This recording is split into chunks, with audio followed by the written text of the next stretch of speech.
Clara May Whitfield threw her last $3 onto the frozen ground at Thomas Harding's boots and looked him dead in the eye. "Keep it," she said. "Buy yourself a conscience." He didn't flinch. His new wife stood in the doorway behind him, arms folded, lips curled into something that wasn't quite a smile. The door of the only boarding house in Coldwater Creek, Wyoming, closed with a quiet, final click, and Clara stood alone in the worst blizzard the territory had seen in 10 years. She was 28 years old. She had nowhere to go, and the snow was already past her ankles. If this story moves you, please subscribe to the channel, hit that notification bell, and drop a comment telling me what city you're watching from. I want to see how far this story travels. Now let's begin. The wind off the Wyoming mountains didn't ask permission. It hit Clara straight across the face the moment she turned away from Thomas Harding's door, and she gasped. Not from the cold, though the cold was savage, but from the sheer, sudden weight of understanding that she had made a catastrophic mistake. 2 days on a rattling stagecoach from Kansas City. $41 saved over 3 years of taking in laundry. One advertisement clipped from the back of the Missouri Dispatch, folded and refolded until the paper had gone soft at the creases. Widower, 2 sons, seeks capable woman of good character. Coldwater Creek, Wyoming. Serious inquiries only. She had written Thomas Harding 4 letters before he wrote back. She had memorized his final reply. Come before December. The boys need a woman's touch before winter sets in hard. She had come before December. She had come on the exact date he specified, and Thomas Harding had opened his door with a new wife at his side, a soft-faced woman from Cheyenne he'd married 3 weeks prior, and looked at Clara the way a man looks at a bill he'd forgotten he owed. "I sent a letter," he said. "I never received it." "Well," he glanced back at his wife. "Things changed." "I can see that." "I'm sorry for your trouble, miss. I truly am." Clara had stood on that porch for a full 10 seconds, her travel bag in both hands, the cold working through her coat, staring at the man who had summoned her across half the country and then forgotten to cancel the order. She thought about crying. She thought about screaming. She thought about the $41. Then she set her bag down, reached into her coat pocket, pulled out the $3 she had left after paying for the coach fare, and threw them at his feet. "Keep it," she said. "Buy yourself a conscience." The door closed. Clara picked up her bag and walked back into the storm. Coldwater Creek was not a large town. It had one main road, a general store, a livery stable, a church that doubled as a schoolhouse, a saloon that didn't bother to double as anything, and a train station at the far end of the road that handled passengers 3 times a week when the weather permitted. The weather had not been permitting for the past 4 days. Clara walked with her head down and her bag pressed against her chest. She counted the buildings as she passed them. She was looking for a sign that said hotel or rooms or even boarding. She found the general store first, a wide, square building with yellow lamplight pushing through the frost on the windows. She pushed the door open. The warmth hit her like a wall. She stood in the doorway for one grateful second, letting it move over her face, and then a voice from behind the counter said, "Close that door, would you, miss? You're letting all the heat out." She closed the door. The man behind the counter was somewhere in his mid-50s, with a thick gray mustache and the particular expression of a man who had decided his opinion of you before you'd finished walking through the door. A tin sign above his head read, "Harold Briggs, General Merchandise." "Help you?" he said. He did not sound like he wanted to help her. "I'm looking for a room," Clara said. "A boarding house. Somewhere I can stay for 2 or 3 nights while I wait for the next coach south." Harold Briggs looked her over slowly. His eyes moved from her bag to her coat to her face, and then back to her bag. "You come in on the afternoon stage?" "Yes, sir." "From where?" "Kansas City, Missouri." "Long way." He didn't say it like it was impressive. He said it like it was suspicious. "You got people here?" Clara thought briefly about lying. "I thought I did. It didn't work out." Briggs set down the jar he'd been holding. "You're the mail order woman. The one coming for Tom Harding." The words landed the way a slap lands. Not just painful, but humiliating. Because someone had been watching and talking, and the whole town already knew. "I was," she said carefully. "Mr. Harding's situation changed. I'm simply looking for a room while I arrange alternative travel. The widow Pearson takes in boarders." Briggs said it slowly. "But she told me this morning she's full up on account of the storm. Got 3 travelers from the blocked coach stuck there already." He paused. "And I don't reckon she'd take a stranger in over her regulars anyway." "Is there anywhere else?" "Not in Coldwater Creek." Clara held his gaze.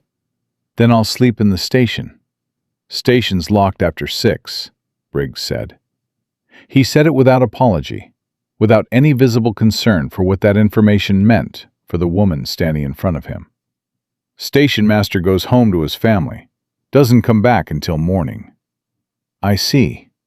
Clara's voice was very steady. She had learned a long time ago that showing desperation to people who already held the advantage was like handing them a weapon. "Thank you for your time, Mr. Briggs." She turned toward the door. "Miss." Briggs' voice had a new note in it. Not kindness exactly, but something adjacent to it. Discomfort, maybe. "Storm's picking up bad tonight. You shouldn't be outside." "I appreciate the concern." She put her hand on the door. "I'll manage." She walked back out into the cold. She had been standing on the covered porch of the general store for approximately 7 minutes. Long enough for the feeling to leave her fingers, but not long enough to admit she had no plan. When she heard the sound of horses. Not one horse. Several. Moving fast, despite the snow and the dark. A wagon came up the main road with 2 draft horses leaning hard into the wind, their breath coming in great white clouds. The man on the bench seat was big enough that Clara noticed it even from a distance, and he was driving like a man who knew exactly where he was going and did not intend to stop for anything. He stopped for the general store. He pulled the horses up short, set the brake, jumped down from the bench, and strode through the snow toward the porch steps without looking up. He was nearly at the door before he saw Clara standing there. He stopped. He was maybe 35, dark coat, broad shoulders, a hat with snow piled on the brim. His face was the kind that had spent years outdoors, weathered, sharp along the jaw, with eyes that were a very steady shade of gray. There was a scar running from his left temple to his cheekbone, old and faded. But it didn't make him look dangerous. It made him look like a man who had survived something and kept moving. He looked at her for 1 second. "Evening, ma'am." "Evening," Clara said. He went inside. Clara stood on the porch. 3 minutes later, he came back out carrying a large flour sack and 2 wrapped parcels, moving fast the way he'd moved going in. He got 2 steps past her and stopped again. He turned around. He stood in the snow at the bottom of the porch steps and looked up at her with those gray eyes. "You all right?" "I'm fine," Clara said. "You don't look fine." "I'm managing." He was quiet for a moment. The wind moved hard between them, throwing snow sideways. "Briggs tell you the station's locked?" "He mentioned it." "And the widow Pearson's full." Clara looked at him directly. "You've spoken with Mr. Briggs recently?" "Just now, through the window." The man shifted the flour sack to his other arm. He was watching you stand out here. Figured he'd been helpful in his particular way. There was something dry in his voice. Not mean, just honest. My name's Eli Calloway. I run the Calloway Ranch about 4 miles north. Clara Whitfield. He nodded once. You're waiting for the southbound coach? Whenever it runs again. 3 days, he said. Maybe 4 if this storm doesn't break. He looked up at the sky for a moment, reading something in the clouds that Clara couldn't read. Probably 4. Clara said nothing. There was nothing useful to say. Eli Calloway set the flour sack down in the wagon bed and turned back to face her. He did not look like a man who was about to offer something. He looked like a man having an argument with himself. Then he took off his hat, shook the snow off it, and held it in his hands. I got 2 boys at home, he said. 6 years old, both of them. My mother's been watching them while I came into town for supplies. He paused. Their mother passed away 2 winters ago. Clara waited. I'm not... He stopped, started again.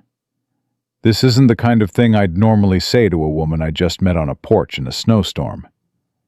He looked directly at her.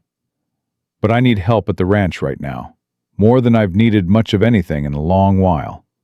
And you need somewhere to be for 3 or 4 days, and I figure one problem can answer another if both people are decent about it. Clara studied his face. She had spent 3 years in Missouri learning to read men. Which ones meant what they said? Which ones meant something else entirely? Which ones didn't know the difference? Eli Calloway's face was hard to read, but not because he was hiding something. It was hard to read because he wasn't performing anything. He was just standing in the snow, holding his hat, saying a true thing. What kind of help? She asked. The cattle are struggling in this cold. I've got 3 ranch hands, and we're running short rotations keeping the herd from freezing out in the north pasture. I can't be in the barn and in the house at the same time, and my mother's 68 years old, and she's been doing the work of 2 women for the past week, trying to keep up with the boys and the cooking and the firewood. He paused. Jesse and Cole, my boys, they need someone in the house with them who's got energy to spare. My mother doesn't, much as she won't say it. You want me to watch your children? I want to offer you a warm room, 3 meals a day, and a ride back to the station the moment that coach is running again, he said. In exchange for helping around the house. Cooking, watching the boys, whatever my mother needs. No strings, no obligation past what I just said. Clara was quiet for a long moment. Mr. Calloway, she finally said, you don't know a single thing about me. I know you told Tom Harding to buy himself a conscience and walked away without begging him for anything, he said. Briggs heard the whole thing through his window. Told him right when I walked in, figuring I'd find it funny. He put his hat back on. I didn't find it funny. I found it impressive. Clara felt something move in her chest.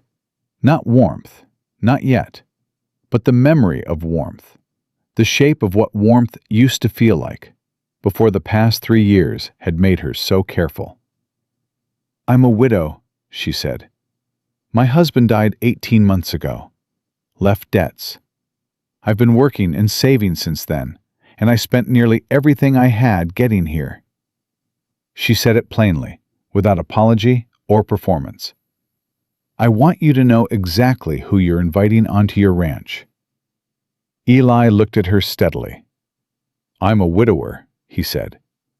My wife died in childbirth, and I couldn't save her. I've been running that ranch alone since then, and I haven't done a particularly good job of the parts that matter most. He paused. I figure we're even on hard history. The wind hit them both at the same moment, a hard gust that made the porch lantern swing and threw snow up against the store windows. Clara grabbed her bag. Eli grabbed his hat. When it passed, they looked at each other. All right, Clara said. Just until the coach runs. Just until the coach runs, he agreed. The wagon ride took 40 minutes in the dark and the snow, and it was the most uncomfortable 40 minutes of Clara's life. Perched on the hard bench seat, with the wind driving needles of ice against any exposed skin, the horses working hard, the road barely visible ahead of the lantern's reach. Eli drove without talking much. That suited Clara fine. She wasn't in a conversational mood. Once he said, "You cold?" "I'm fine." "There's a blanket behind the seat." She found it and pulled it around her shoulders. It smelled like horses and wood smoke. It was the best thing she'd felt all day. The ranch appeared out of the dark as a cluster of yellow lights, windows glowing, a broad shape of buildings, the low sound of cattle somewhere beyond. Clara climbed down from the wagon stiffly and followed Eli toward the front door. He opened it without knocking. The kitchen hit her first. Warmth, lamplight, the smell of something cooking. A woman sat at the kitchen table with a mending basket in her lap. She was older, silver-haired, with a straight back and hands that had done decades of hard work. She looked up when the door opened, and her eyes moved immediately past Eli to Clara. Her expression did not change, but her hands went still. "Mother," Eli said, "this is Clara Whitfield. She's going to help out for a few days while the coach is blocked." Ruth Calloway set down her mending very slowly. She looked at her son. She looked at Clara. She looked at her son again. "Eli James Calloway," she said quietly, "you want to explain to me what exactly you brought home out of that storm?" "A capable woman who needed a place to be," Eli said, hanging his coat on the door hook. "And we needed the help. You know we did." "I know no such thing." "Ruth, I'm standing right here," Clara said. Both of them looked at her. Clara set her bag down near the door and looked directly at the older woman. "Mrs. Calloway, I understand why you're concerned. You don't know me. Your son brought me home from town in a snowstorm, and that sounds a great deal worse than it is." She kept her voice even. "I'm not here for anything except a warm place to sleep and honest work until the southbound coach runs again. If at any point you want me to leave, I'll leave. That's a promise, and I don't make promises I don't intend to keep." Ruth Calloway studied her for a very long, uncomfortable moment. "Can you cook?" the older woman finally said. "Yes, ma'am." "Biscuits?" "From scratch." Ruth's expression shifted, almost imperceptibly, but Clara caught it. "The boys haven't had proper biscuits in 2 weeks," she said. "My hands have been aching something terrible." She picked up her mending again. "You can have the room at the end of the hall. There's a hook on the back of the door for your coat." Clara let out a breath she hadn't known she was holding.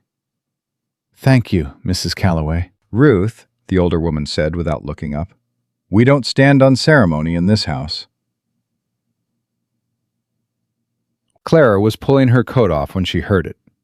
A small sound from the hallway, too quiet to be accidental, and too deliberate to be innocent. She turned. 2 boys stood at the edge of the kitchen doorway in their nightshirts, shoulder to shoulder, staring at her with enormous dark eyes. They were identical in the way of twins. Same dark hair, same broad forehead, same shape of their father's jaw, except that one of them was leaning slightly forward with an expression of pure, fascinated curiosity, and the other was holding onto his brother's sleeve and watching Clara with careful, measuring eyes. The curious one spoke first. "Are you the lady from town?" "I am," Clara said. "Are you supposed to be in bed?" "Probably," he said, with the complete lack of concern of a child who has decided the answer to that question is not his problem. "I'm Jesse. That's Cole." He doesn't talk much to strangers, but he will eventually." Cole said nothing. He was still watching Clara with those careful eyes. "I'm Clara," she said. Jessie took 2 steps into the kitchen. "Why'd you come here?" "Because your father offered me a room, and I needed one." "Because of the storm?" "That's right." Jessie thought about this. "Dad says the storm might last a week." "Your father told me 3 or 4 days." Jessie tilted his head. "Are you going to stay if it lasts a week?" "Jessie," Eli's voice came from across the room. Quiet, no anger in it, just direction. Jessie looked at his father. "I was just asking." "You were interrogating," Eli said. "There's a difference. Take your brother back to bed."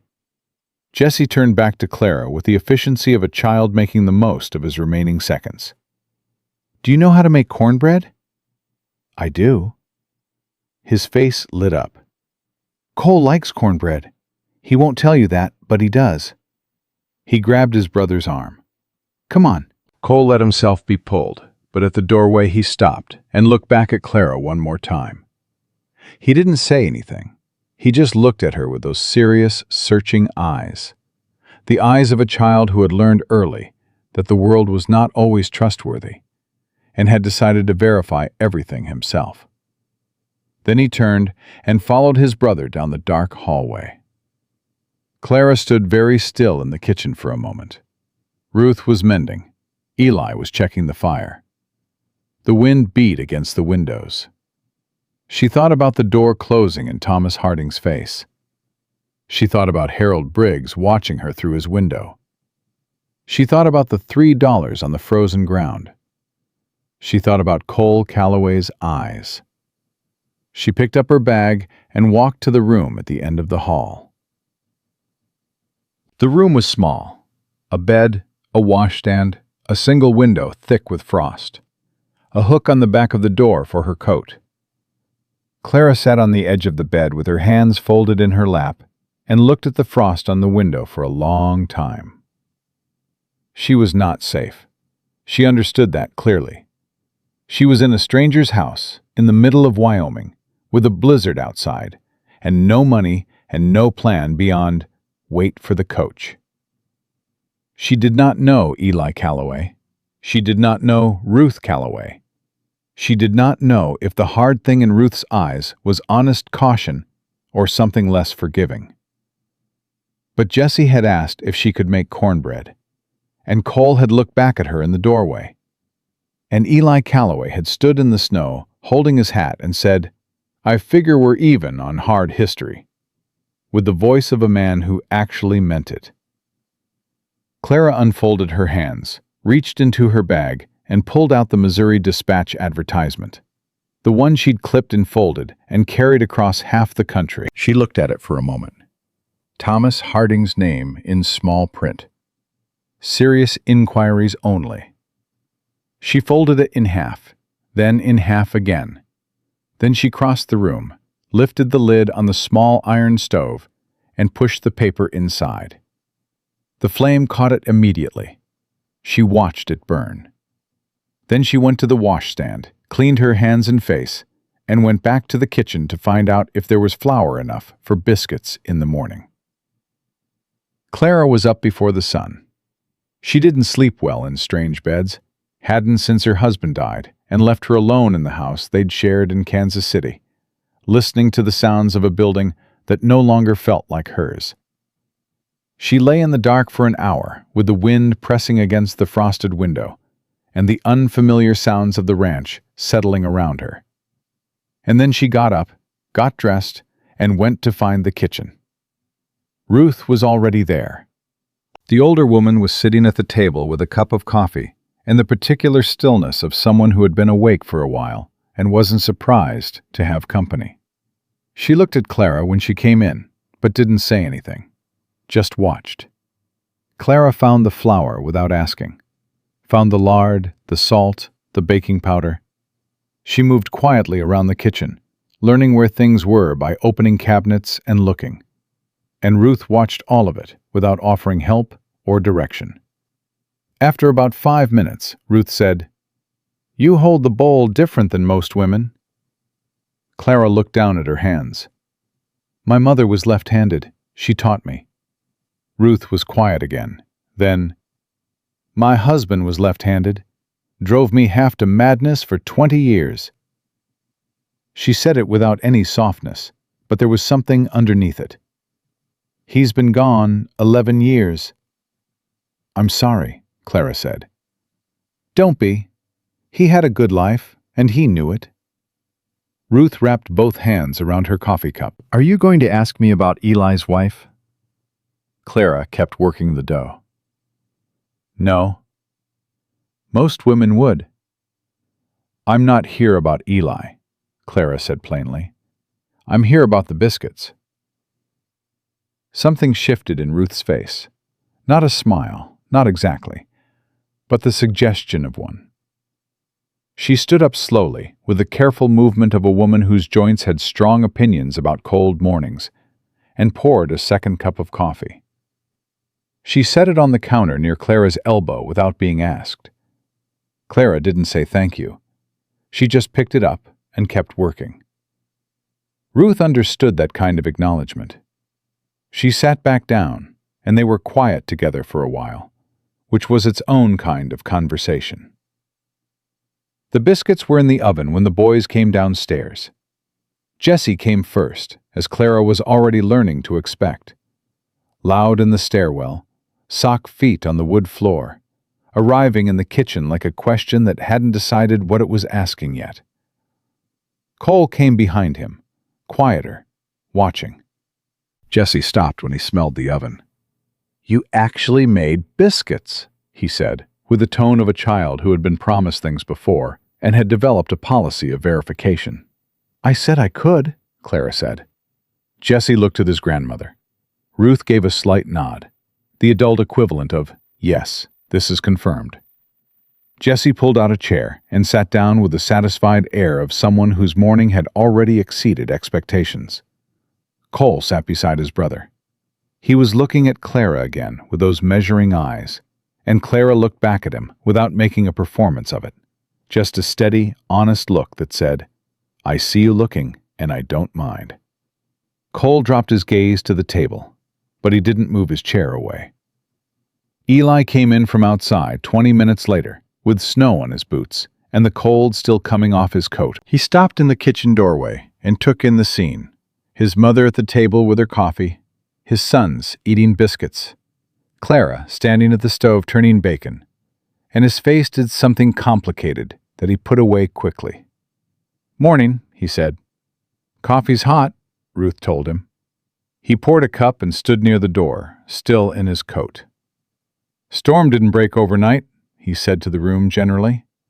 North fence is holding, but I lost 2 cattle to the cold in the far pasture. We're going to need to move the rest of the herd closer to the barn today. Jessie looked up. Can I help? No, Eli and Ruth said at the same time. Jessie accepted this with the resignation of someone accustomed to the answer. Eli looked at Clara. My ranch hands are Tom Greer and the Aldridge brothers, Walt and Pete. They'll be at the bunkhouse. If you need anything while I'm out and can't get to me, Tom's the one to ask. He's been with us 8 years. All right, Clara said. The boys are...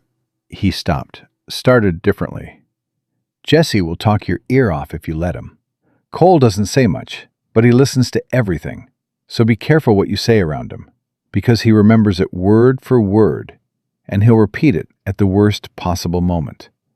He said this last part looking at Cole, who was very deliberately studying his biscuit. I'll remember that, Clara said. Eli finished his coffee, pulled his hat off the hook, and looked at his mother.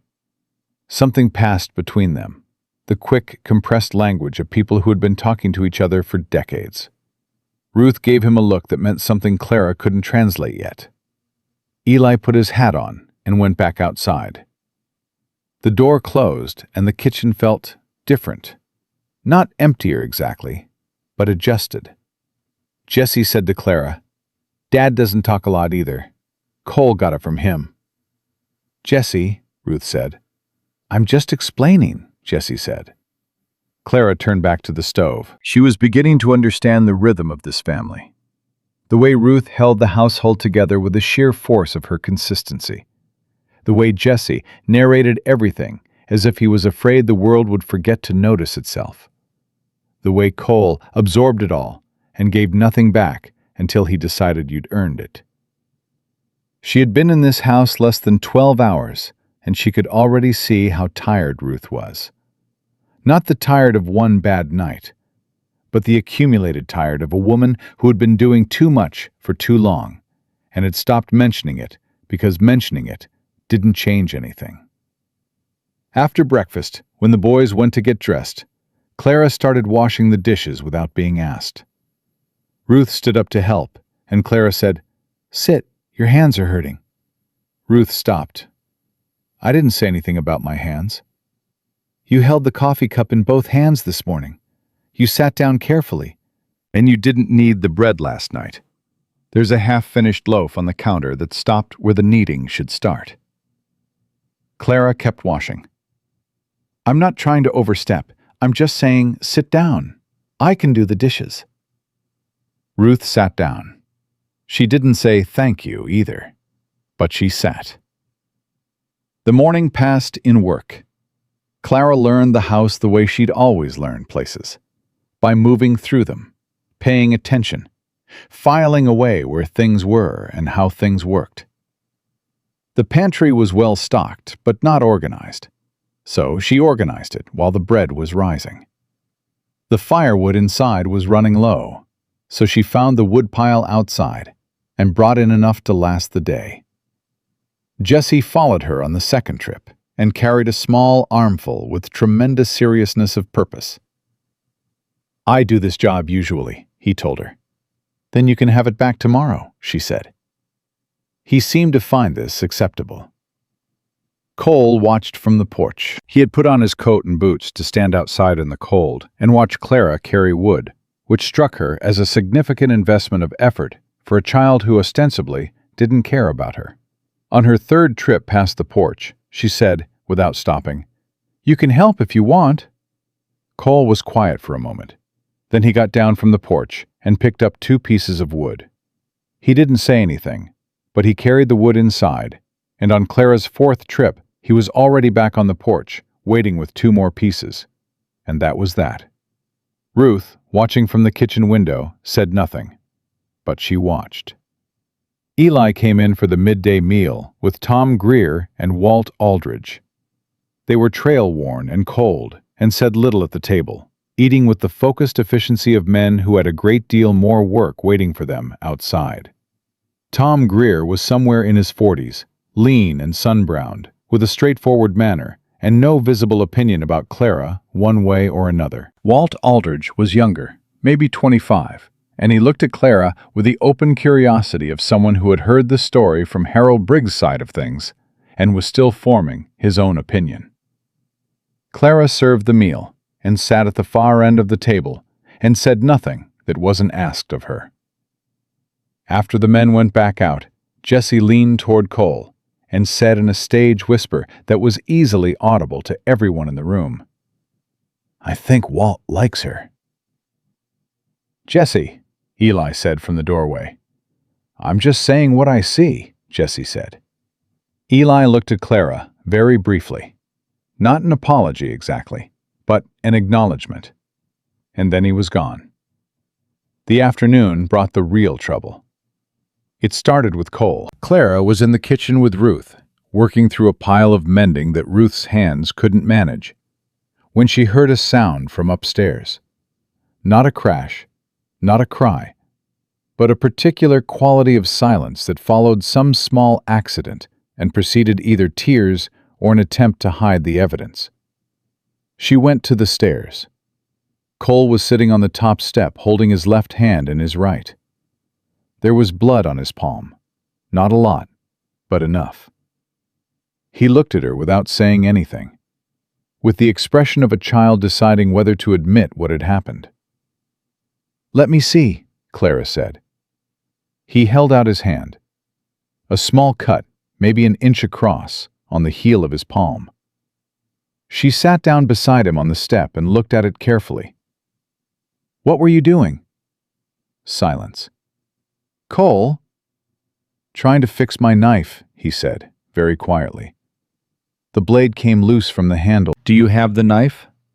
He produced it from his pocket with the caution of someone surrendering something they expect to lose permanently. Clara looked at it. A small folding knife, old, the kind a man gives a boy when he decides the boy is old enough. The blade had worked loose from the wooden handle, which was why it had slipped. "Whose knife?" she said.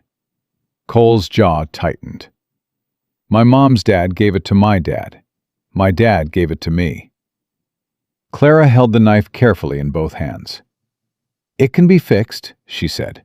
"The pin that holds the blade just needs to be reset. Do you have a small hammer and a finishing nail?" Cole stared at her. "You know how to fix a knife?" "My husband had a shop. I watched him work a lot." She stood up. "Let's clean your hand first. Then we'll fix the knife." She took him to the washstand in the kitchen and cleaned the cut efficiently, not making a fuss over it, not pretending it didn't hurt, just dealing with it the way you dealt with small injuries, which was directly and without drama. Cole sat very still and let her work. When she wrapped his hand in the strip of clean cloth, he said, "It doesn't need bandaging. It'll bleed on everything if we don't." He looked at the bandage. "Okay." Ruth was watching from her chair by the window. Clara caught her eye, and Ruth looked away quickly, which meant, Clara was beginning to understand, that Ruth had been watching closely enough that she didn't want to get caught at it. She found a hammer and a finishing nail in the tool drawer near the back door. She and Cole sat across from each other at the kitchen table, and she showed him how to reset the pin carefully, how to hold the blade in alignment, where to tap and how hard, when to stop. Cole watched every step with his full attention. He asked 2 questions, both of them precise. When the blade was fixed and seated properly, Clara folded it closed and set it on the table between them.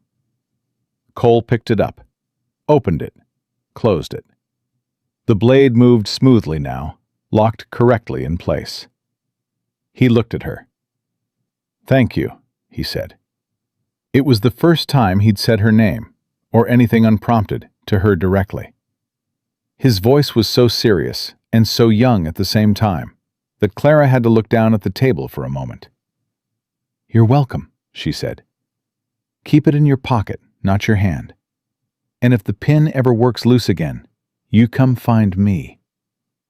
Cole nodded. He put the knife in his pocket. He got up from the table and went to find his brother, and Clara sat for a moment in the quiet kitchen, with the afternoon light going gray in the windows, and the wind pushing hard at the walls of the house. Ruth said from her chair, "His mother gave that knife to Eli on their wedding day. It had been her father's." Clara looked up. "He's never let anyone else touch it," Ruth said.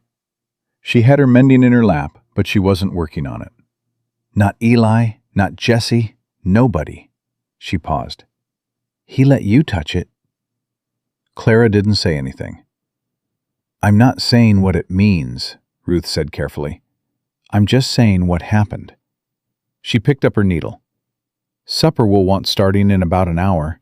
There's a venison roast in the cold pantry." Clara stood up. "I'll find it." She was halfway to the pantry when Ruth spoke again, not looking up from her mending. "You were right about my hands," she said. "They've been bad since October." A pause. "I don't like admitting that." "I know," Clara said. "I wouldn't either." Ruth gave a sound that wasn't quite agreement and wasn't quite dismissal. Clara went to find the roast.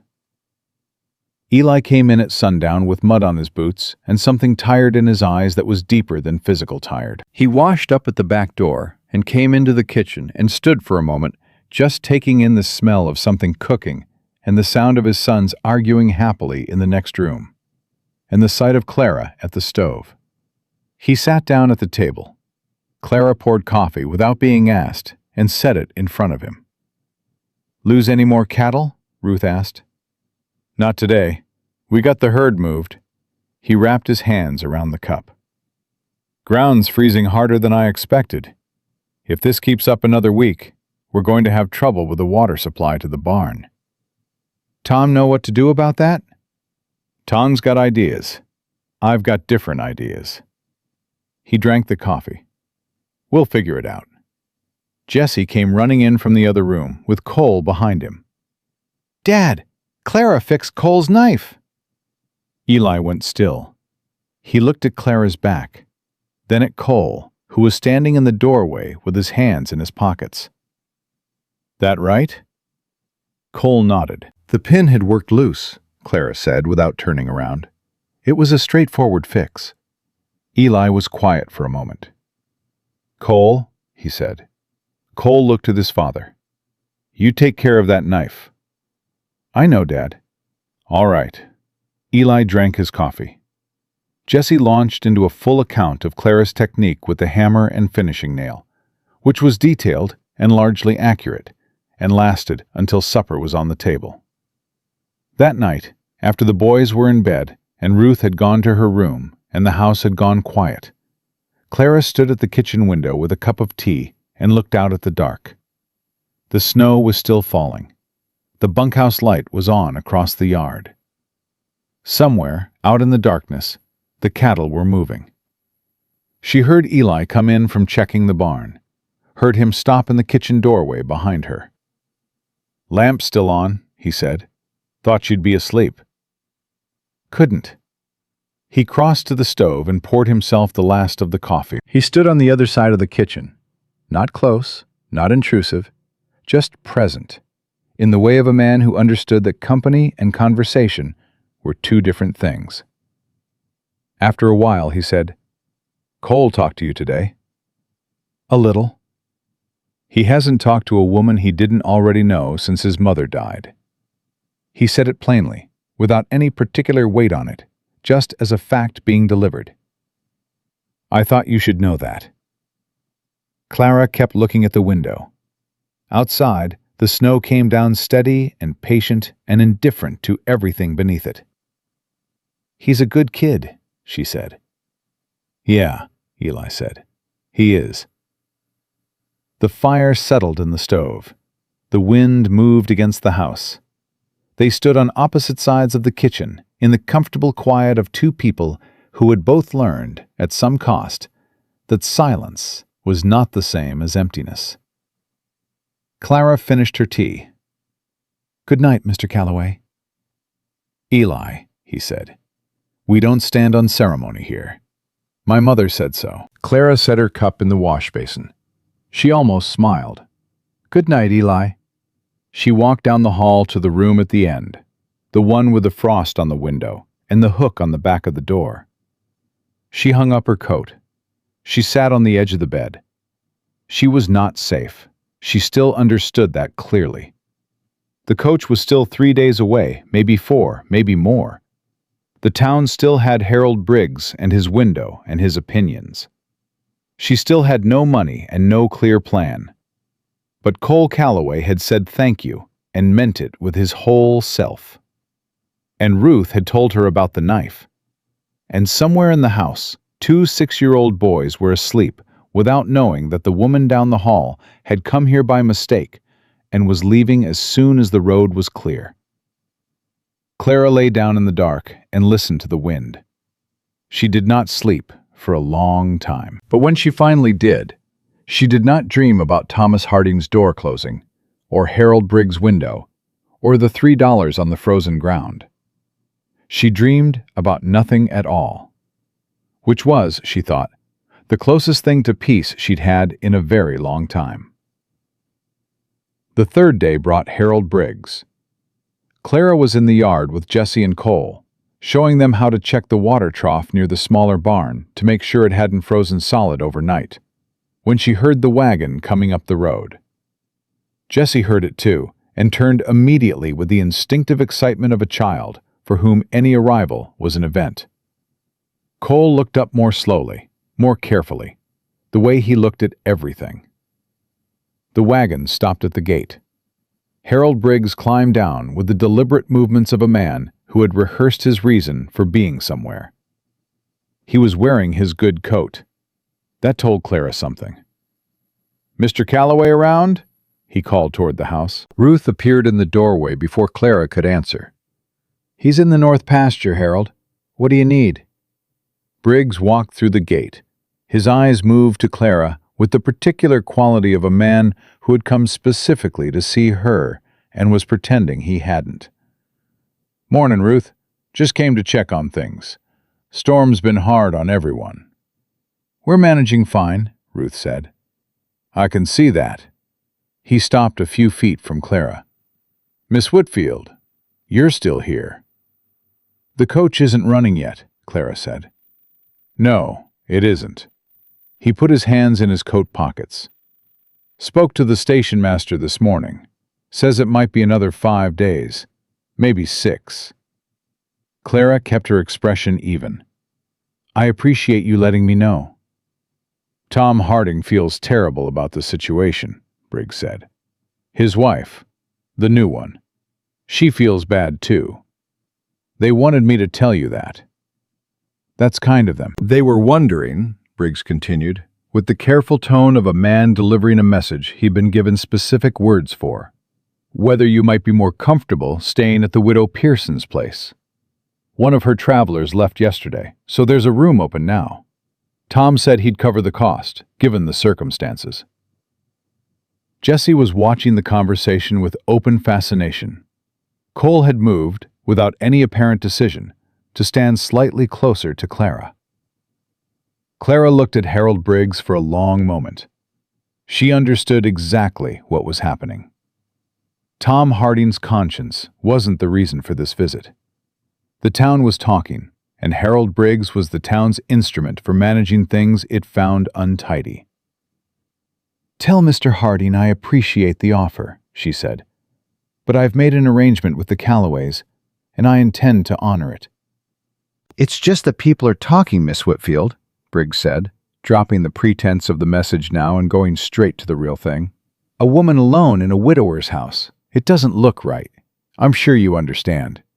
"I understand perfectly," Clara said. "I'm helping Mrs. Ruth Calloway with the household, while her son manages a difficult situation with his cattle in the worst storm of the decade. There are 2 children here who need consistent care, and Mrs. Calloway's hands have been troubling her." She paused. "Is there something about that arrangement that requires correction?" Briggs's jaw moved. "I'm just saying how it looks." "You're saying how it looks to people who aren't here," Clara said. "I'm telling you how it is." Cole's hand, very small and very deliberate, closed around 2 fingers of Clara's left hand. She didn't look down. She didn't move. She just kept her eyes on Harold Briggs and let the child hold on to her. Briggs looked at Cole, then at Clara. Then he cleared his throat. "Well, I'll pass along your answer to Tom." "You do that," Ruth said from the doorway. Her voice was pleasant, in the way a closed door is pleasant. There and not moving. Briggs climbed back into his wagon with slightly less dignity than he'd arrived with.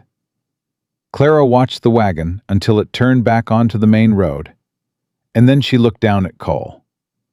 Cole released her fingers. He looked up at her with his father's steady gray eyes. "He was trying to make you leave," he said. "Yes." "Are you going to leave?" "Not because of him," Clara said. Cole absorbed this. Jessie, who had been practically vibrating beside them, said, "Grandma looked like she was going to throw something at him." "Jessie," Ruth called from the doorway. "I'm just saying what I saw," Jessie said. Clara almost laughed. She caught it and turned it into a breath instead, but Cole saw it. She could tell by the way his eyes changed, just slightly, going from serious to something that was thinking about becoming a smile. They went back to checking the water trough. Eli came in at midday, and Clara told him about Briggs' visit plainly and without editorializing. She told him what Briggs said, what she said, and what the visit was actually about. And she watched Eli's face while she talked. His expression didn't change much, but something in his jaw tightened on the part about how it looks. When she finished, he said, "You should have called me. You were in the north pasture. The cattle needed you more than I needed rescuing from Harold Briggs." Eli looked at her steadily. "You're on my property. What happens here is my responsibility." "What happens to me is my responsibility," Clara said. "I handled it." They looked at each other across the kitchen table with the particular tension of two people who had the same argument from opposite sides of the same principle. Ruth put a bowl of soup in front of Eli. "She handled it better than you would have," Ruth said. "You would have told Harold to mind his own business, in a way that would have given him two more things to talk about. She told him the same thing with less ammunition." She sat down. "Eat your soup." Eli ate his soup. After a moment, he said, without looking up, "Did Cole go outside this morning?" "He helped with the water trough," Clara said. Eli was quiet. Cole had not voluntarily gone outside since November. Clara didn't know that yet, but Ruth did.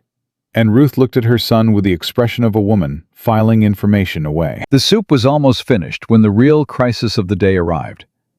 And it arrived not from outside, but from inside the house. From the back bedroom, where Eli had been sleeping alone for 2 years, in the form of a sound that Clara recognized immediately. A child coughing. Not Jesse's bright performative cough that he occasionally deployed for attention. Something different. The wet, labored cough that starts in the chest and doesn't stop. Eli was up before the sound finished. Clara was right behind him. Cole was in his bed, which was unusual because Cole had been up and dressed 2 hours ago. He was lying on his side under both blankets, with his eyes half open and his face carrying that particular color that children get when something has been wrong for a while and they haven't told anyone. "Hey!" Eli sat on the edge of the bed and put his hand on Cole's forehead. His expression went tight. "How long have you been feeling bad?"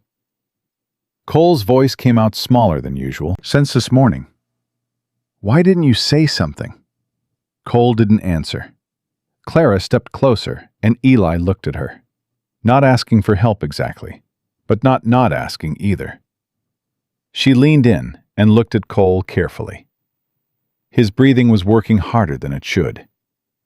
When she put her hand alongside Eli's on the boy's forehead, the fever was real and rising. "Does your chest hurt?" she asked Cole. Cole nodded. "When you breathe deep?" Another nod. Eli stood up. "I need to get Doc Marsh from town." "The road's drifted bad on the north end," Clara said. "You just came through it." "I know the road. It'll take you 2 hours round trip in this weather. Minimum." She kept her voice level. "Does anyone here know how to make a mustard plaster?" Ruth appeared in the doorway. She had heard. Her eyes went to Cole and then to Clara. "I know how," Ruth said. "Then tell me what you need and I'll get it." "Cabinet beside the pantry," Ruth said. "Dry mustard, flour, the lard tin, and the soft cloth on the second shelf." Clara went. She moved fast, but not frantically. The kind of efficient speed that comes from keeping a steady head, which she had learned not in any schoolroom, but in the long Missouri winter, when her husband's lungs had gone bad, and the doctor was a day's ride away, and she had been the only one there. She was back in 2 minutes with everything Ruth needed. Eli watched from the doorway, with his hands at his sides, and the particular helplessness of a man who is very capable in all the wrong directions for the current emergency.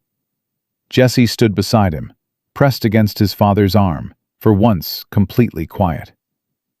Ruth and Clara worked together at Cole's bedside, with the smooth efficiency of women who had both done difficult things with their hands and knew how to follow each other's rhythm without discussion. Ruth made the plaster. Clara prepared the cloth. When it was ready, Clara spoke quietly to Cole while Ruth applied it, not distracting him with chatter, just talking in a low, steady voice about nothing in particular, keeping his attention on her face instead of the discomfort. Cole kept his eyes on her the entire time. He did not cry. He was his father's son. When it was done, Ruth said to Eli, "His fever's high, but it's not dangerous yet. Keep him warm and still. If it goes higher tonight, we'll need the doctor." She looked at Clara. "You've done this before." "Yes," Clara said. "Your husband? And before that, my younger brother." She straightened up. "I can sit with him tonight if you need me to." Eli was looking at her with an expression she hadn't seen from him before. Not gratitude exactly, which she didn't want anyway, but something more complicated. The look of a man recalibrating something. "I'll sit with him," Eli said. "He's my boy." "I know that," Clara said evenly. "I'm not trying to take your place. I'm offering to spell you so you can sleep a few hours, because you've been running on nothing for 3 days. And if you get sick too, this whole ranch is in trouble." Eli looked at her. The logic was unarguable, and they both knew it. "A few hours," he said finally. "A few hours," she agreed. Jesse tugged his father's sleeve. "Is Cole going to be okay?" Eli put his hand on Jesse's head. "Yeah, buddy. He's going to be okay." Jesse looked past his father at Clara. She gave him a small, honest nod. Not the exaggerated reassurance adults sometimes gave children to make themselves feel better, but a real answer from one person to another. Jesse's shoulders dropped about an inch. "Okay," he said. He went back to his room without being told. Eli stayed with Cole through the afternoon and into the early evening. Clara managed the house, kept Jesse occupied, kept the fire up, kept food ready for when people needed it. Around 7 in the evening, she brought a plate to Eli in Cole's room and left it without making him talk to her, because she could see that he was in the particular exhausted silence of a parent sitting with a sick child and counting every degree of fever. At 10 o'clock, she knocked on the door. "Go sleep. I've got him." Eli looked at Cole, who was sleeping now, breathing better than he had that afternoon. He looked at Clara. "You know what to watch for?" he said. "Breathing gets worse, fever spikes, he wakes up confused. I'll come get you immediately. I won't wait, and I won't try to handle it alone." She met his eyes directly. "I understand the difference between what I can manage and what I can't." Eli stood up. He looked at his son for a long moment, with the expression of a man doing something that cost him something. Stepping back, trusting someone else with the most important thing he had. "2 hours," he said. "2 hours," she said. "Go." He went. Clara settled into the chair beside Cole's bed. The lamp was turned low. The house was quiet around her, the storm still working at the walls, the fire in the small bedroom stove doing its job. Cole's breathing was easier now, the plaster doing what it was supposed to do. After about 20 minutes, Cole's eyes opened. He looked at the ceiling for a moment, then turned his head and found her in the chair. "You stayed," he said. His voice was rough from the cough, but steady. "I said I would." He looked at the ceiling again. Clara waited. "My mom used to sit there," he said. "When me and Jesse got sick. She'd sit in that chair all night and not leave." Clara was very still. "Jesse doesn't remember that," Cole said. "He was too little. But I remember."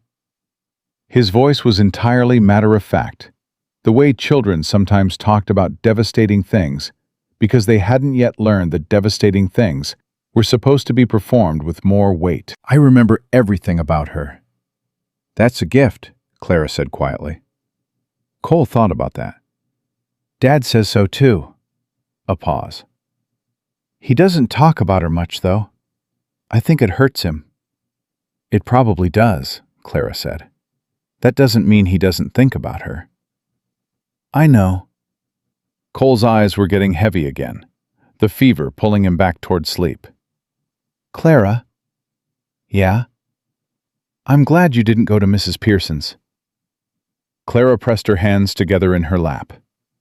"Me too," she said. Cole slept. Clara sat in the chair that his mother had used and kept watch over him in the lamplight, and did not let herself think too far ahead, because thinking too far ahead had a way of making the present moment feel like something that didn't belong to her. She belonged here, right now. That was enough. That was what she had. Around midnight, Eli appeared in the doorway. He'd slept, she could tell. Some of the worst of the exhaustion had smoothed out of his face. He looked at Cole, then at Clara. "How is he?" "Fever's down a little. Breathing's been steady. He woke up once around 11 and talked for a minute and went back to sleep." Eli came into the room and crouched beside the bed, checking Cole's temperature with the back of his hand, the way parents did. The quick, certain movement of someone who knew the baseline by instinct. He exhaled. "Better," he said.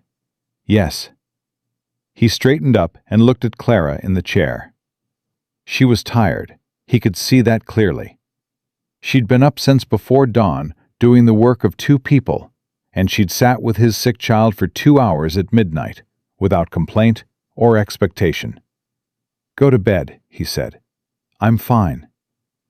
"Clara." He said her name the way Ruth said things, plainly, without a question in it. "Go to bed." She looked at him for a moment.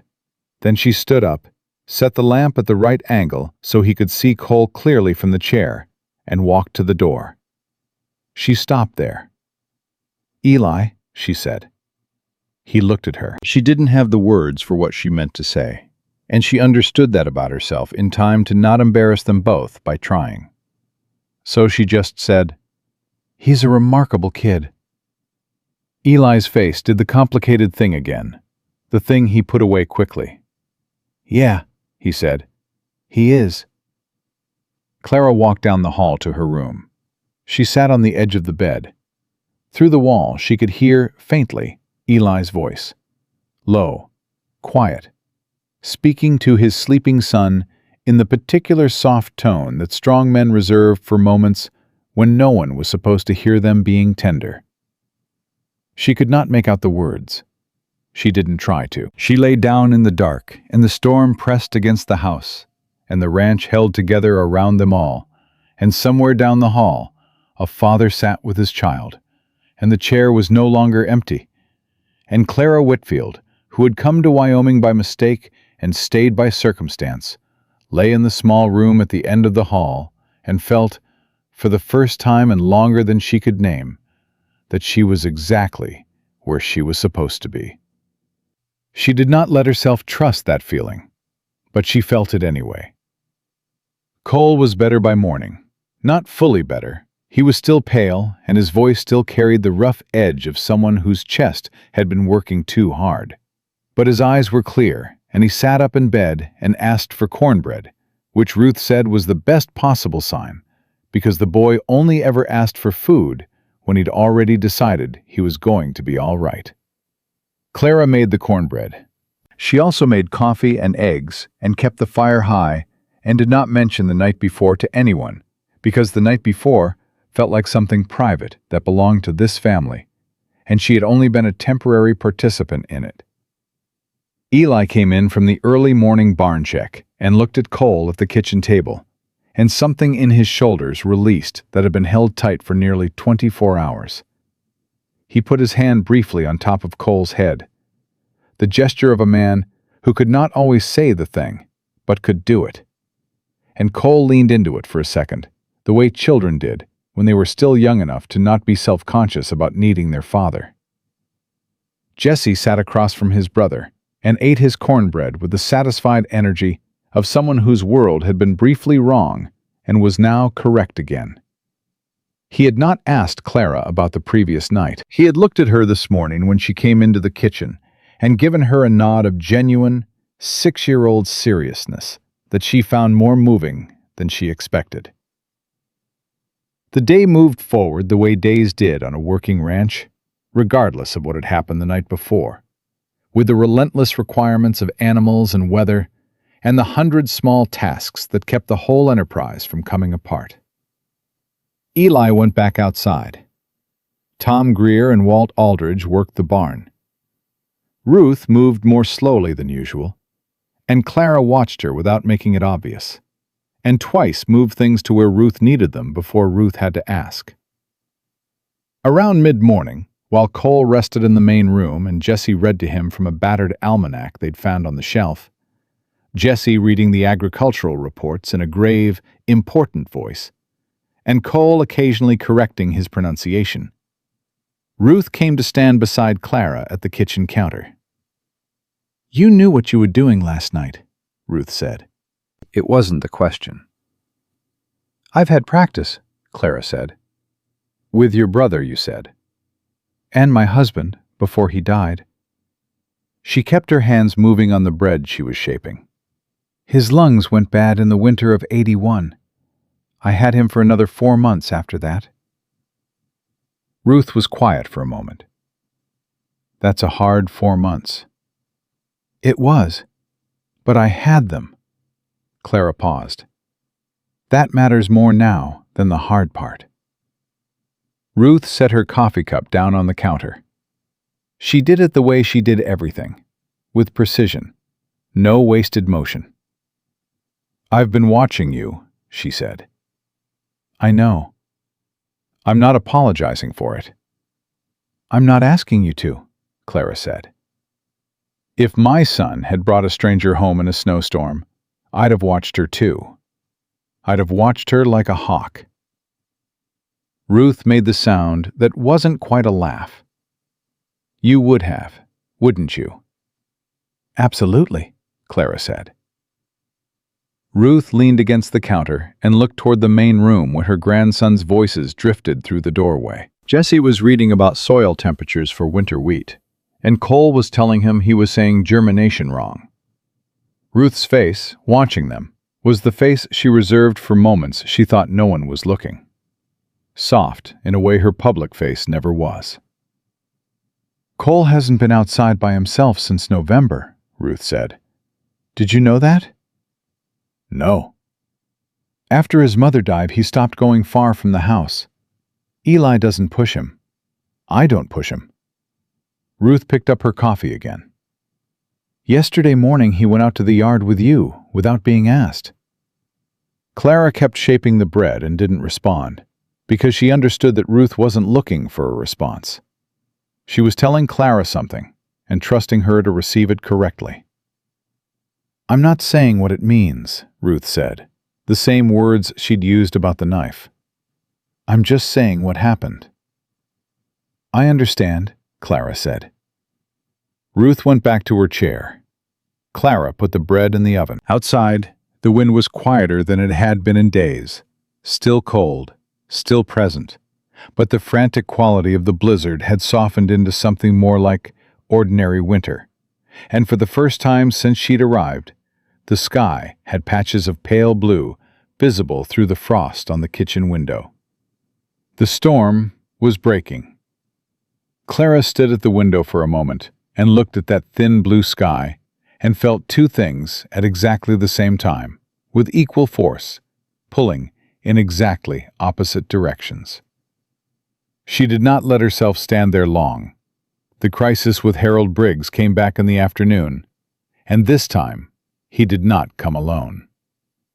Clara was in the yard with Jessie. Cole was still inside resting, under orders from his grandmother, when the wagon came up the road. 2 men this time, Briggs and, Clara recognized after a moment, Thomas Harding himself. She stood in the yard and watched them come through the gate, and did not move toward them or away from them. Jessie stopped beside her. She put her hand briefly on his shoulder. "Go inside," she said. "Find your grandmother." Jessie looked at the wagon, then at her.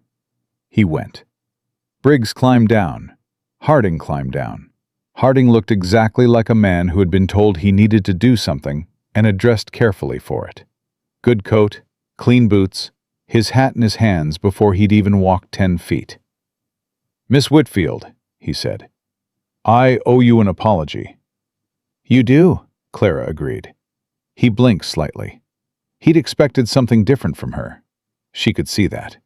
Probably he had expected either anger or graciousness, and was not sure how to process simple agreement. "I handled the situation badly," he said. "I should have written earlier. I should have been more careful." "You should have," she said. "But you didn't, and here we are." She kept her voice even. "Is the apology the purpose of this visit, Mr. Harding? Or is there something else?" Harding glanced at Briggs. Briggs stepped forward slightly, with the manner of a man who had been waiting for his cue. "There's some concern in town, Miss Whitfield, about the arrangement here. I don't want to be indelicate." "Then don't be," Clara said. Briggs stopped. "I've had this conversation with you already," Clara said. "My answer hasn't changed. Mrs. Ruth Calloway is inside this house. 2 children are inside this house. Mr. Calloway's ranch hands have been visible in the yard every day. There is nothing happening here that requires the town's management." She looked at Harding directly. "If your conscience is bothering you about the situation that caused me to need this arrangement in the first place, that's between you and your conscience. I'm not interested in making you feel better about it." Harding's ears went red. "Now, miss, I'm not finished," she said, and something in her voice made him stop. "You brought me here from Missouri on a written promise. You made that promise in good faith, and then you broke it without adequate notice, and left me stranded in the worst storm this territory has seen in a decade. I handled that situation myself. I found work and shelter through my own effort, and I intend to honor that arrangement until the coach runs." She paused. "So yes, Mr. Harding, I accept your apology, and I'd like you both to leave my employer's property now." The silence lasted about 4 seconds. Briggs opened his mouth. The sound of the front door opening closed it again. Eli came out onto the porch. He had clearly been inside long enough to have heard most of what had just happened. His coat was off, and his expression had the quality of a man who had been listening and had decided to wait and see if he was needed. He looked at Harding. He looked at Briggs. He looked at Clara. "Everything all right?" he said. "Mr. Harding and Mr. Briggs were just leaving," Clara said. Eli came down the porch steps slowly and stood beside Clara. Not in front of her, not between her and the 2 men. Beside her. The distinction was not small. Harding looked at Eli. Whatever he was reading in Eli's face made him put his hat back on. "We'll be going," he said. "Eli, no hard feelings, I hope." "I don't have feelings about this particular situation, Tom," Eli said. "Miss Whitfield handled it." Harding nodded tightly. Briggs had nothing left to say. They got back in the wagon. Clara and Eli watched it go down the road and through the gate without either of them speaking. When the wagon was out of sight, Eli said, "You didn't need me." "No," she said, "but I was glad you were there." He looked at her. She looked at the road. After a moment, they went back inside. Ruth was standing in the kitchen doorway. Jesse was behind her, and behind Jesse was Cole, who had gotten up from his rest and was watching with sharp, assessing eyes. "Well," Ruth said. "It's handled," Clara said. "I heard." Ruth stepped back into the kitchen. "Sit down, both of you. I'll make coffee." It was the first time Ruth had made coffee for Clara, and Clara understood what it meant. Not a grand gesture, just a small domestic one, the kind that marked a shift from one arrangement to another. She sat down at the kitchen table. Jesse sat down immediately beside her. Cole sat across the table, with his convalescent blanket still around his shoulders, and said, "Did you make them leave?" "We made them leave," Clara said. Cole looked at his father. Both of you? Miss Whitfield, mainly, Eli said. Cole's expression was the closest thing to satisfaction she'd seen on his face. He pulled his blanket tighter and said nothing more, which from Cole was essentially a standing ovation. The afternoon went quietly after that, The kind of quiet that settled over a house after a storm. Not just the weather, but the human kind. The tension that had been building since Briggs' first visit finally discharged and gone. Eli worked at the kitchen table on the ranch accounts. Ruth mended. The boys played a slow, low-energy card game on the floor near the stove. Clara worked through the pile of household tasks that had accumulated and found herself moving through the house with the ease of someone who knew where everything was. She caught herself doing it, moving through someone else's home with the confidence of belonging, and stopped in the middle of the hallway with a basket of folded laundry and made herself be honest. This was not her home. The coach was coming in 2 days, possibly 1 if the sky continued to clear. She had made an arrangement, and she would honor it, and she would leave. That had been the agreement from the first night, just until the coach runs. She had learned not to build on borrowed ground. She put the laundry away and went back to the kitchen. What she did not expect was the conversation with Eli that happened after supper, when the boys were in bed and Ruth had gone to her room early, her hands worse from the cold despite the better weather, and the house was quiet in the particular way it got after 9 o'clock. Eli was still at the table with the account books. Clara was washing the last of the supper dishes. She thought he might go to bed without saying anything, which would have been fine. She was used to the silence. Instead, he said, "Where were you planning to go?" She kept washing. "South. Somewhere warmer. I had a few letters of inquiry out to families in Colorado and New Mexico. Housekeeping mainly." "Before you answered Harding's advertisement?" "Yes." "So you had options," he said. Not a challenge, just trying to understand the sequence. "I thought Harding's offer was a better one," she said. "A more settled situation." She set a bowl on the drying rack. "I was wrong about that." "You weren't wrong about what you wanted," Eli said. "Just the specific place." Clara turned to look at him. He was looking at the account books, but not at them. His eyes were on the page, but his attention was here in the room. She'd noticed he did that when he was thinking about something he hadn't decided how to say yet. She waited. "This ranch is short," he said finally. "Not ruined, not even close. But the past 2 winters have been hard, and I've been spending too much on hired help because I've been trying to do with 4 men what a properly run operation needs 6 for." He turned a page without reading it. "If I had a full household, someone managing the inside of this place properly, so my mother wasn't running herself to the ground, someone reliable with the boys, I could put 2 more men on the land work, and we'd turn the corner by spring." Clara was very still. "I'm not saying this right," Eli said. "You're saying it plainly enough," Clara said. "I'm following you." He looked at her now. "I'm not Tom Harding. I'm not going to put an advertisement in a newspaper and ask a woman to cross the country on a promise I can't keep." He paused. "But you're already here, and we already know." He stopped and started again. "The boys already trust you. My mother trusts you, and she doesn't trust people quickly. And you—" Another pause. "You handled yourself today in a way that made me think you could handle anything this place put in front of you." "Eli," Clara said carefully. "I'm not asking you to marry me," he said quickly. That's not what this is. I'm asking if you would consider staying on as a proper housekeeper, paid, with a real agreement, written down, the way things should be done. Your own room, fair wages, and no obligation beyond what the work requires."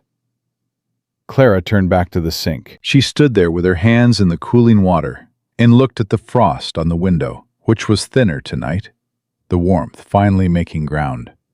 "You could still leave if it isn't right," he said. "I'd never hold you to anything that wasn't working for you. But I'd like you to consider it before you get on that coach." She didn't answer right away. She stood at the sink and thought about the laundry she'd put away this afternoon, the easy way she'd move through the house, knowing where everything was. She thought about Cole in the chair and what he'd said about his mother. She thought about Jesse's nod of seriousness this morning and Ruth making coffee. She thought about the fact that she had stopped dreaming about Thomas Harding's door closing. "What do you want, Clara?" she asked herself in the quiet of her own mind. Not what is safe. Not what makes sense.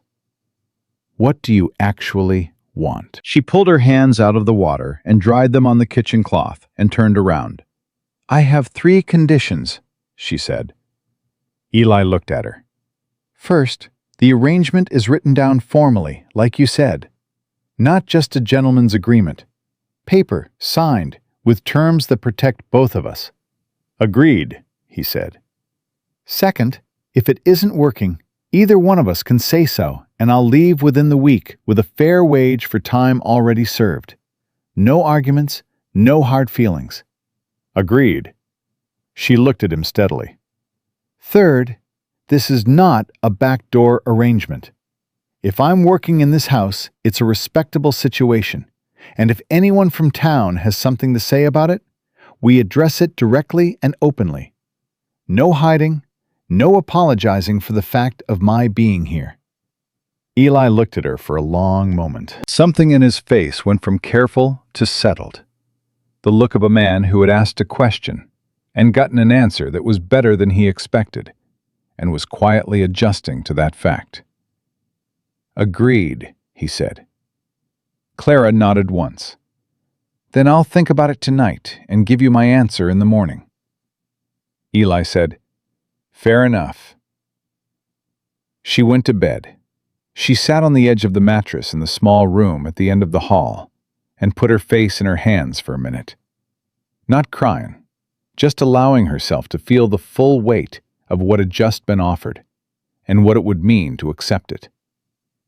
She thought about her mother's house in Missouri, about the particular smell of her husband's workshop, about the folded advertisement she had burned in the stove her first night here, and what she had been trying to burn along with it. She thought about what it cost to want something again after you had stopped letting yourself. Down the hall, she could hear the sounds of the house, the stove settling, the wind moving, somewhere the faint sound of a child's deep breathing. Jesse or Cole, both of them sleeping safely in the house their father had built and was trying to hold together. She lay down. She stared at the ceiling. She already knew her answer. She had known it, she realized, since the moment she'd said, "This is not her home," in the hallway this afternoon, and felt the wrongness of that sentence in her chest before she'd finished thinking it.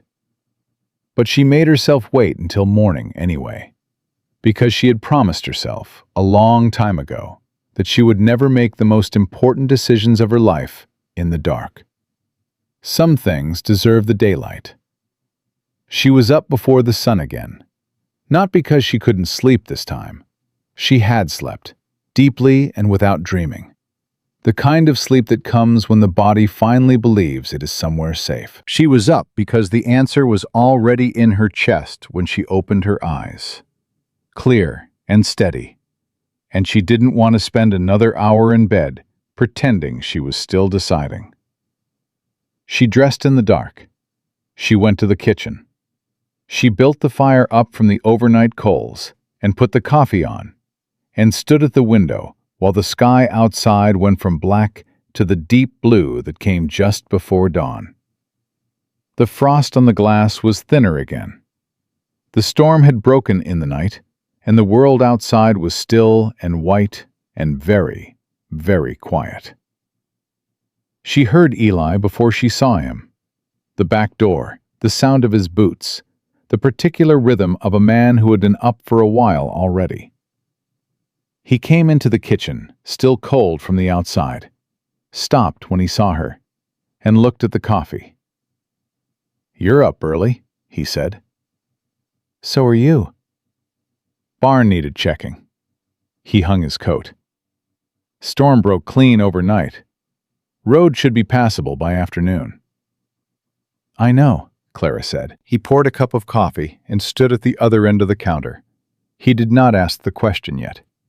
He was giving her the room to say it in her own time, which she was beginning to understand was simply how he operated. He asked a thing once, and then he waited, because he believed people deserved the space to answer without being pushed into it. She turned from the window and looked at him directly. "Yes," she said. He looked at her over his coffee cup. "Your 3 conditions," she said. "I want to add a 4th. He waited. "I want to be introduced to the town properly," she said. "Not as Tom Harding's mail-order woman who ended up at the Calloway ranch by accident. As Clara Whitfield, housekeeper for the Calloway family, hired formally and operating under a written agreement." She paused. "I won't hide, and I won't be explained away. If I'm going to be here, I'm here." Eli set his cup down. "I can do that." "Harold Briggs will have something to say." "Harold Briggs has something to say about everything," Eli said. "That doesn't mean anything he says is worth listening to." "It matters to how people treat me in this town," Clara said. "I'm not asking you to fight my battles. I'm asking you to stand beside me publicly, so the town understands this is a legitimate arrangement with your family's full knowledge and approval." "You already have my mother's approval," he said, "which is considerably harder to get than mine." "I know that," Clara said, "but the town doesn't know that yet." Eli was quiet for a moment. Then he said, "Saturday is market day. I take the boys into town every 2 weeks for supplies, and Ruth comes when her hands are up to it." He looked at her steadily. "Come with us on Saturday, all of us together. Anyone who has a question can ask it to my face." Clara held his gaze. "All right," she said. "Saturday." They shook hands across the kitchen counter. Not a romantic gesture, not a dramatic one. Just 2 adults making an agreement in the early morning over a kitchen counter with the coffee going and the fire catching and the rest of the house still asleep. It was practical and honest, and it meant exactly what it appeared to mean, which Clara found more reassuring than any amount of ceremony would have been. Ruth came down 20 minutes later and found them both at the table and the coffee already made, and a plate of biscuits covered with a cloth in the center of the table. She looked at Clara. She looked at Eli. She sat down and poured her coffee and said, without looking at either of them, "Well, good."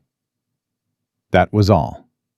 It was, Clara was learning, exactly enough. The boys came down together, and Jesse knew immediately that something had changed. He had his father's instinct for the emotional temperature of a room, just without his father's capacity for containing it. He looked from Clara to Eli to his grandmother and said, "Did something happen?" "Miss Whitfield is staying on," Eli said. "She's going to be helping with the house, and with you two, on a proper arrangement." Jesse's face went through approximately 6 emotions in 4 seconds, landing on something that looked like vindication.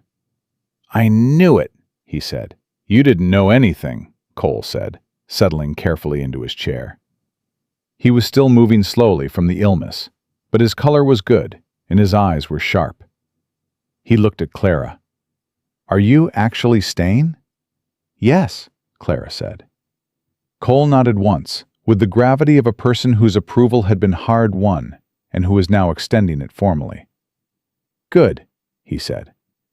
It was the same word Ruth had used, and in the same tone, and Clara understood that Cole came by it honestly. Jesse reached across and grabbed 2 biscuits with both hands and said, with his mouth already full, "Can we get a dog?" "That has nothing to do with this conversation," Eli said. "I'm just asking while everyone's in a good mood," Jesse said. Ruth put her hand over her mouth. Clara looked very carefully at her biscuit. Eli looked at the ceiling with the expression of a man who had accepted that this was his life and had made a certain peace with it. The morning went forward with a lightness that Clara hadn't felt in the house before. Not that it had been heavy, exactly, but there had been a provisional quality to everything, the feeling of a household holding its breath. Now something had exhaled. The boys were louder. Ruth moved through the kitchen with less tension in her shoulders. Even the sounds of the ranch outside seemed different. Tom Greer was whistling somewhere near the barn, which Clara had not heard him do before. She spent the morning going through the household accounts with Ruth, because Ruth had asked her to, and because understanding the real financial picture of the household was part of doing the job properly. Ruth walked her through it with the directness of a woman who had kept those accounts for years and was genuinely relieved to share the weight. It was while they were at the table, with the account ledger between them, that Ruth said, without looking up from the page, "Her name was Margaret." Clara went still. "Eli's wife," Ruth said. "Margaret Grace Calloway, born Margaret Sutton. She was from a farm family outside Laramie. Practical woman, sharp. Loved those boys before they were even born." Ruth turned a page. "She died on the 2nd of January, 1882. Cole was born fine. She was gone within the hour." Clara said nothing. "Eli blamed himself for 2 years," Ruth said. "Still does, some days. He thinks if he'd gotten the doctor sooner, or made different decisions, or—" She stopped. Men do that. They try to turn tragedy into something they could have prevented, because that feels better than accepting that some things just happen. She looked at Clara now. "I'm telling you this because you should know it, not because I want you to fix it. A woman can't fix a man's grief. She can only be present while he works through it himself." "I know that," Clara said quietly. "I thought you might." Ruth looked back at the ledger. She would have liked you, Margaret. She had no patience for women who performed weakness they didn't feel.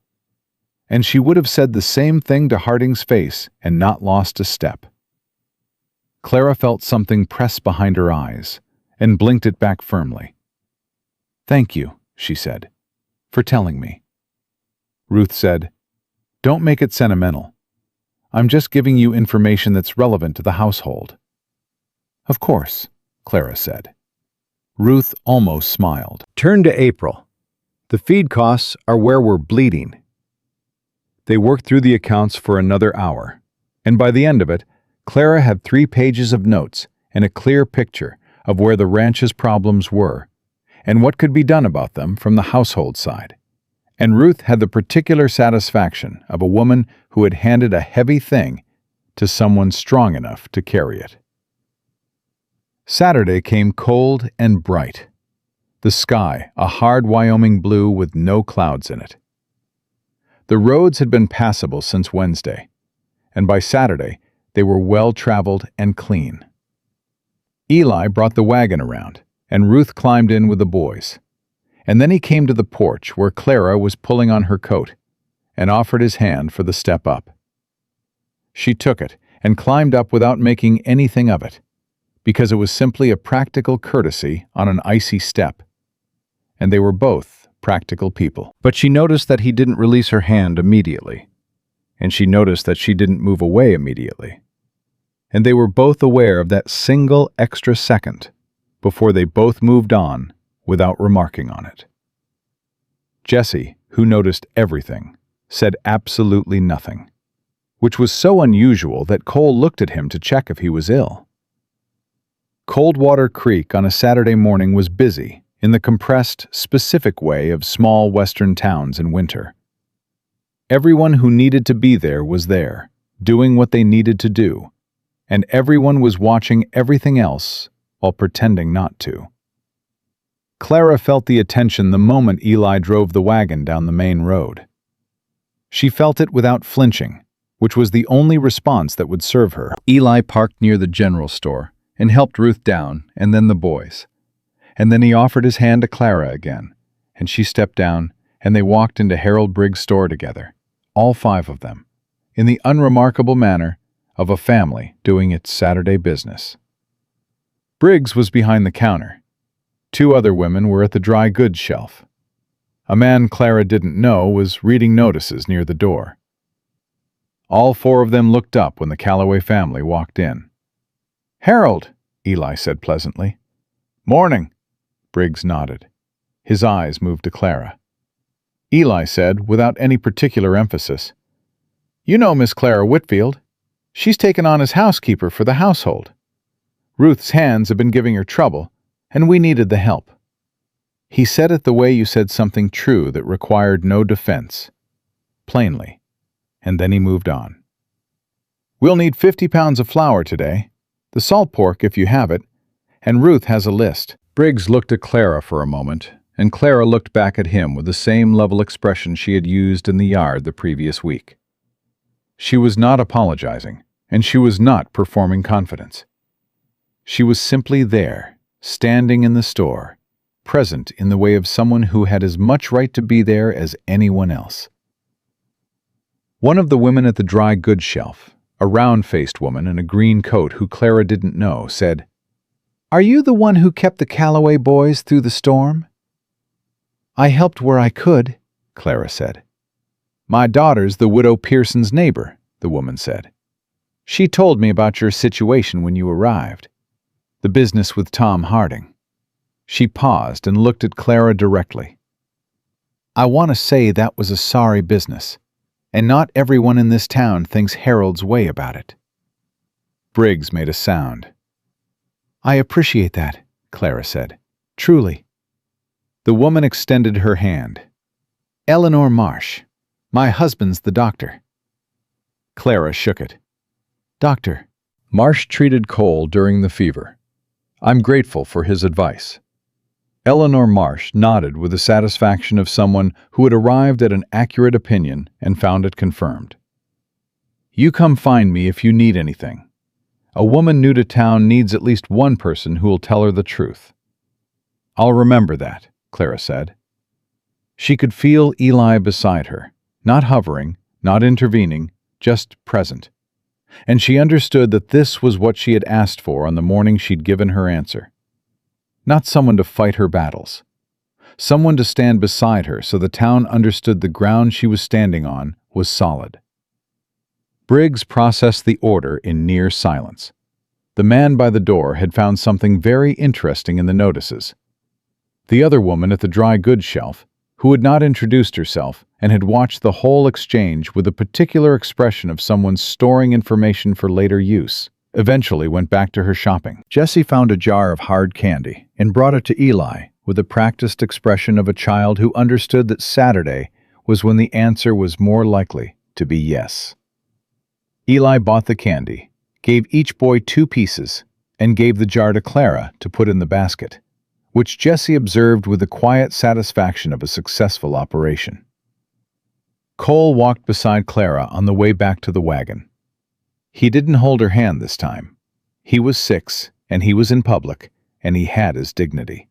But he walked close enough that their arms were nearly touching, which was, from Cole, the same thing.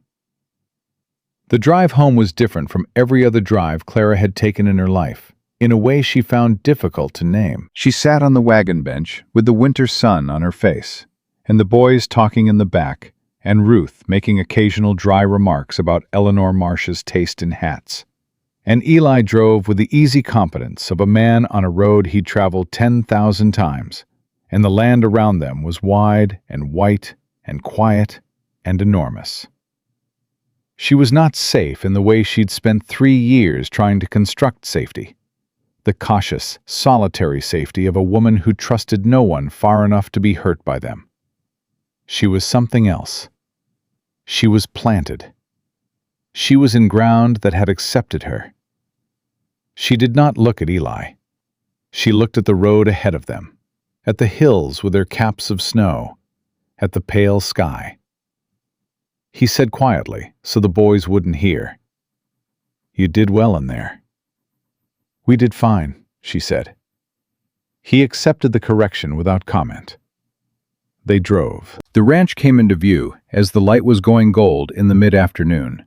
The familiar shape of it, the barn, the bunkhouse, the long wooden house with the smoke from the chimney going straight up in the still air. Clara looked at it and felt the thing she had been refusing to let herself feel for days. The thing she had been managing and containing and keeping at careful arm's length. She felt home.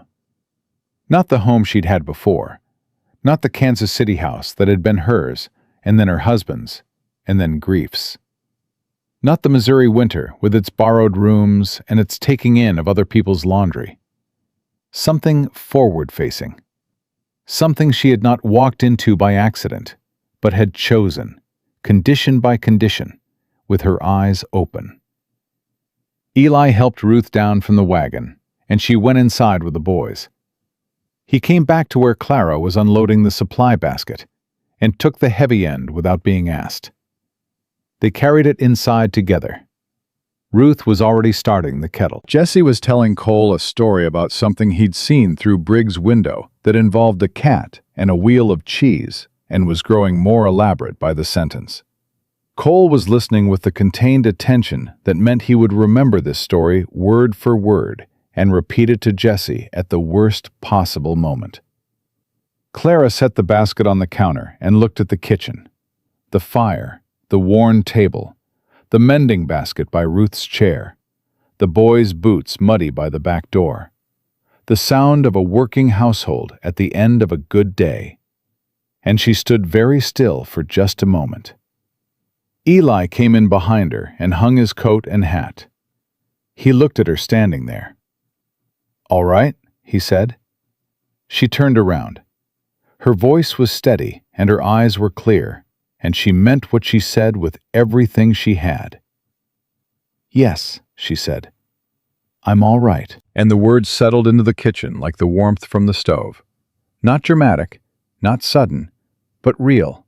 The kind of warmth that reached all the way into the cold places and stayed there. The boys were laughing about the cat and the cheese. Ruth was pouring tea. Outside, Tom Greer was closing up the barn for the night. The sky through the window was going pink and orange at the edge of the hills. The kind of western sunset that looked like the land itself was catching fire from the inside. And Clara Whitfield, who had been thrown out of one life with nothing but a suitcase and $3 and the back end of a broken promise, stood in the kitchen of the Calloway ranch and understood, without needing to say it aloud, that she had not arrived here by accident.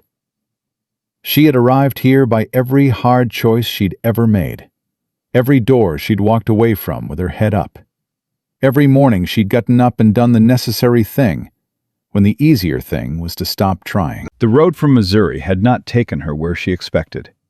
It had taken her somewhere better. It had taken her somewhere true. And Clara May Whitfield, who had learned the hard way that belonging was not given but built from biscuits and mending baskets and mustard plasters and knives with loose pins, and children who watched you from doorways until they decided you were worth knowing, put her hands on the kitchen counter and got to work. She was home, and this time she intended to stay.